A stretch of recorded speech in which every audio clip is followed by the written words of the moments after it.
The warmth of life has entered my tomb. What makes a man, Mr. Lebowski? What is a man? I don't know, sir. Thank you, old man. There's a beverage here. A miserable little pile of secrets. You know, has it ever occurred to you this could be a lot more complex? Dude, huh? The royal the editorial. But enough talk. How about you? The Frog King, or Iron Heinrich, as recounted by Jacob and Wilhelm Grimm. In olden times, when wishing still did some good, there lived a king whose daughters were all beautiful. But the youngest was so beautiful that the sun itself, who indeed had seen so much, marveled every time it shone upon her. In the vicinity of the king's castle there was a large dark forest, and in this forest, beneath an old linden tree, there was a well. In the heat of the day, the princess would go out into the forest and sit on the edge of the cool well. To pass the time, she would take a golden ball, throw it into the air, and then catch it. It was her favorite plaything. Now one day it happened that the princess's golden ball did not fall into her hands, that she held up high, but instead it fell to the ground and rolled right into the water. The princess followed it with her eyes, but the ball disappeared, and the well was so deep that she could not see the bottom. Then she began to cry. She cried louder and louder, and she could not console herself. As she was thus lamenting, someone called out to her, "What is the matter with you, princess? Your crying would turn a stone to pity."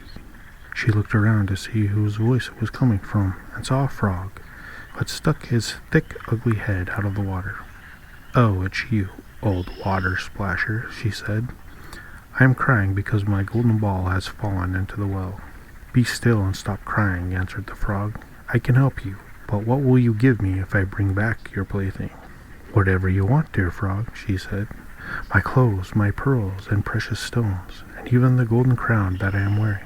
The frog answered, "I do not want your clothes, your pearls, and precious stones, nor your golden crown. But if you will love me and accept me as a companion and playmate, and let me sit next to you at your table, and eat from your golden plate, and drink from your cup, and sleep in your bed, if you will promise this to me, then I'll dive down and bring your golden ball back to you."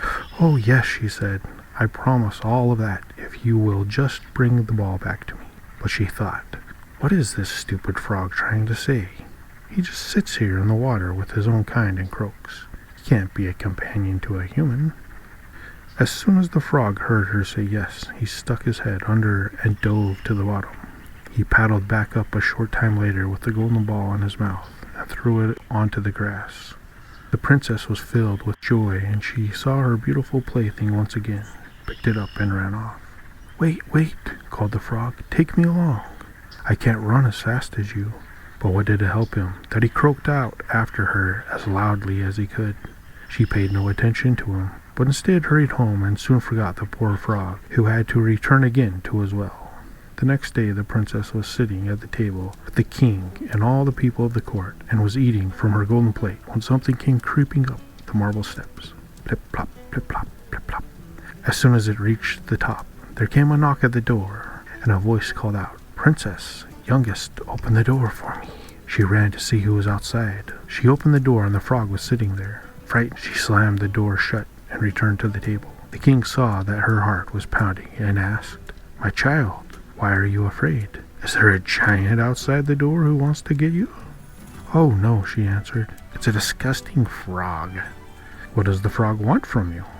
"Oh, father dear, yesterday, when I was out sitting near the well in the forest and playing, my golden ball fell into the water. And because I was crying so much, the frog brought it back. And because he insisted, I promised him that he could be my companion. But I didn't think that he could leave his water. But now he is just outside the door and wants to come in."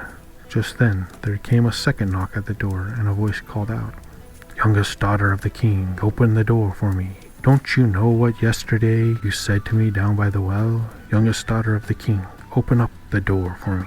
The king said, "What have you promised you must keep. Go and let the frog in." She went and opened the door, and the frog hopped in, then followed her up to her chair.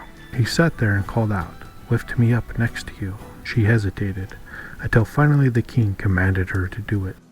When the frog was seated next to her, he said, "Now push your golden plate closer so we can eat together." She did it, but one could see that she did not want to. The frog enjoyed his meal, but for her every bite stuck in her throat. Finally, he said, "I have eaten all I want, and I am tired. Now carry me to your room and make your bed so that we can go to sleep."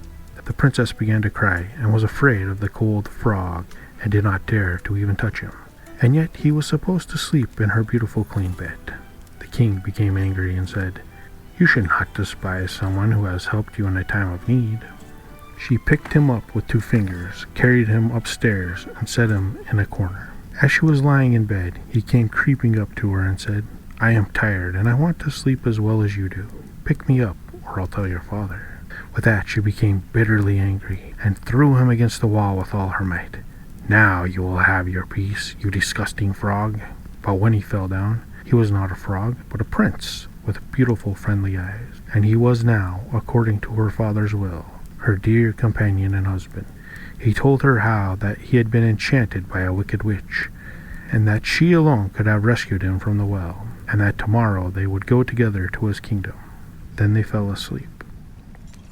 The next morning, just as the sun was waking them, a carriage pulled up, drawn by 8 horses. They had white ostrich feathers on their heads and were outfitted with chains of gold. At the rear stood the young king's servant, faithful Heinrich. Faithful Heinrich had been so saddened by his master's transformation into a frog that he had to place 3 iron bands around his heart to keep it from bursting in grief and sorrow. The carriage was to take the king back to his kingdom.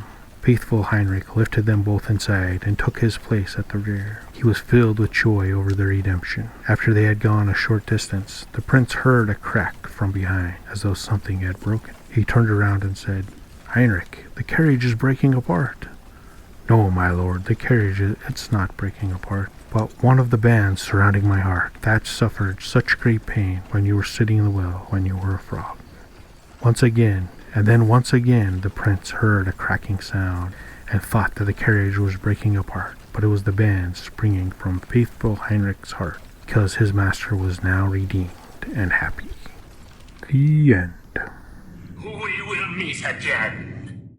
But you must always remember that the only thing necessary for evil to triumph is for good men to do nothing.